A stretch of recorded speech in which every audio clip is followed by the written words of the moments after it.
Terimalah salam di dalam Dharma, Namo Sang Yang Adi Budaya, Namo Buddhaya, dan salam sejahtera bagi Bapak Ibu sekalian, keluarga almarhum Bapak Wang Kongpeng.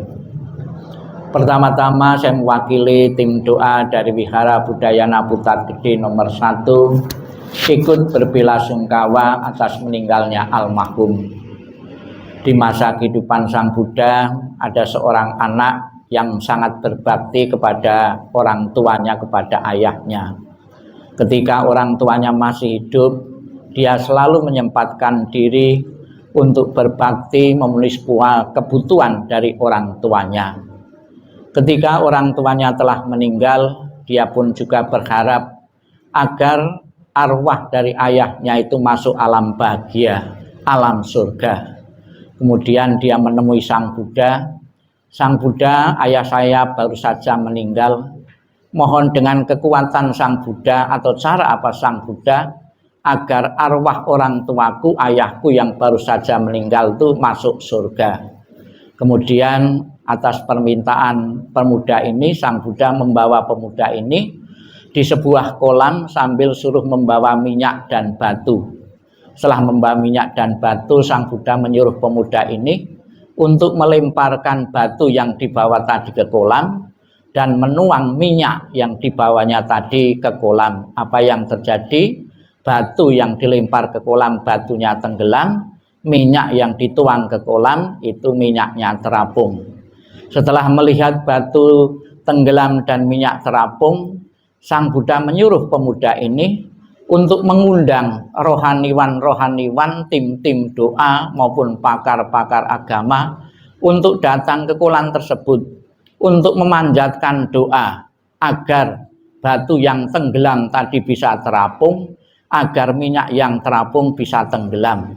Mendapat perintah seperti ini, pemuda ini mengatakan, sekalipun didoakan dengan cara agama apapun Sang Buddha, rasanya tidak mungkin. Kenapa tidak mungkin? Karena sudah menjadi hukum alam, sesuatu yang berat akan tenggelam di air, sesuatu yang ringan akan terapung di permukaan air.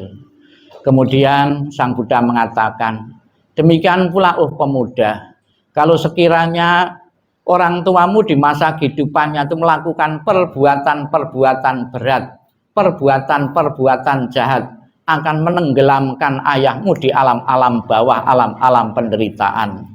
Kalau sekiranya orang tuamu di masa hidupnya melakukan perbuatan-perbuatan ringan, perbuatan-perbuatan baik, akan mengangkatnya, akan membawanya di alam-alam bahagia, alam surga. Bapak Ibu sekalian, secara pasti orang tua yang baru saja meninggal berada di alam atas atau alam bawah kita tidak tahu. Saya pun seorang rohaniwan juga tidak tahu, ya. Namun Bapak Ibu, seandainya orang tua kita telah di alam bawah, alam penderitaan, sudah menjadi kewajiban dan kita mati-matian untuk berjuang untuk mengangkat orang tua kita di alam bawah dan biar terangkat di alam atas, alam surga. Apakah bisa? Kalau bisa, bagaimana caranya? Ilustrasi batu tadi bisa kita pakai. Bagaimana batu yang berat tadi bisa berada di permukaan air?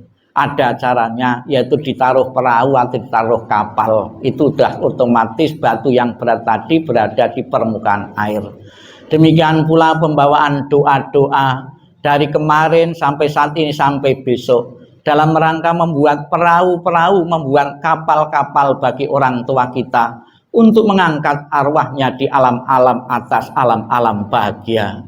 Yakinlah kebajikan dari doa sungguh besar, ya, manfaatnya. Doa yang diucapkan dari agama apapun tentunya berguna dan bermanfaat bagi arwah seseorang yang telah meninggal dunia.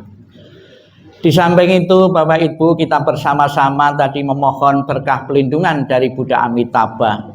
Di dalam janjinya yang ke-18, Buddha Amitabha mengatakan, barang siapa menyebut namaku, mengulang namaku dengan penuh keyakinan dan berharap untuk terlahir di alam surgaku, dan orang tersebut mempunyai kebaikan-kebaikan, maka arwahnya akan dijemput dan ditempatkan di alam surga sucinya. Dan di samping doa yang kita bawakan sebagai bentuk penghormatan dan bakti kepada orang yang telah meninggal, Doa dan harapan itu bisa diwujudkan dalam berbagai cara. Kita bisa lihat di samping peti jenazah ada bangunan yang sangat menyolok sekali, yaitu rumah-rumahan yang sangat megah dan mewah. Itu juga sebuah doa dari keluarga agar sepeninggalan almarhum bisa menempati rumah sebagus dan semewah itu. Apakah bisa? Apakah menjadi kenyataan? Untuk menjawab itu ada satu riwayat dalam kehidupan Sang Buddha. Pada satu ketika ada seorang biku yang mempunyai kemampuan bisa pergi ke alam surga. Di alam surga dia mendapati rumah megah dan mewah masih kosong, belum berpenghuni. Dia penasaran, kemudian turun ke dunia bertanya kepada Sang Buddha. Sang Buddha, ketika saya ke surga mendapati rumah megah mewah masih kosong, itu milik siapa? Kemudian Sang Buddha mengatakan, perlu kamu ketahui Moggallana, bahwa rumah yang kosong tadi adalah rumah milik orang-orang yang di dunia ini berbuat kebaikan-kebaikan. Sekalipun belum meninggal, jasa kebaikannya, pahala kebaikannya sudah tercipta di alam bahagia, alam surga. Semoga kebajikan beliau, almarhum Bapak Huang, benar-benar memenuhi untuk telahnya di alam bahagia dan mendapatkan kemewahan di alam-alam bahagia, mendapatkan fasilitas kehidupan yang sangat lengkap sekali. Kita bisa melihat ya di sekitar rumah-rumahan agar beliau di kelahiran yang akan datang bepergian jarak jauh tidak kesulitan disiapin pesawat. Bepergian jarak dekat disiapin mobil, kemudian juga tidak jenuh dikasih hiburan TV, kemudian biar tidak kecapean bekerja di sana dikasih pembantu-pembantu, dan pembantunya tidak cukup satu saja, biar tidak keliru memanggil dikasih nama-nama di situ. Ya, itu adalah ungkapan bakti, cetusan terima kasih seorang anak kepada orang tua. Semoga doa dan harapan dari keluarga yang ditinggalkan agar arwah beliau benar-benar menempati alam surga bahagia benar-benar menjadi kenyataan. Kemudian makna dari rumah di samping doa dan harapan, besok itu akan dibakar. Seolah-olah dibawakan beliau. Apa yang sudah dipunyai di dunia ini, biar beliau tidak melekatinya, itu dibawakan. Arwah yang masih melekat terhadap hal-hal duniawi akan menjadi penghalang kelahiran-kelahiran berikutnya. Kemudian yang kedua, yang ketiga maknanya diperlihatkan tadi, dihormati. Warisan-warisan dari orang tua sepeninggal beliau hendaknya dihormati. Jangan berpikir untuk dijual, untuk foya-foya. Hasil jerih payah warisan orang tua hendaknya ahli waris pandai-pandai untuk mengatur, untuk mewarisinya, untuk mengembangkannya. Jangan berpikir untuk foya-foya. Itulah karya jerih payah dari orang tua, betul-betul harus dihormati dan dikembangkan oleh keturunan-keturunan beliau.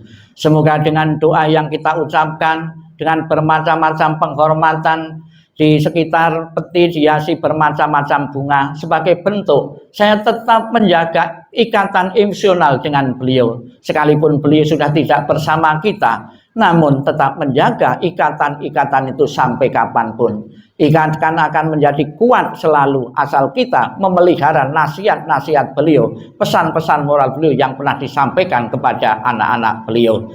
Selamat jalan almarhum, semoga jalan yang kau terang dan lapang, dan keluarga yang kau tinggalkan benar-benar merelakan dan mengikhlaskan kepergianmu.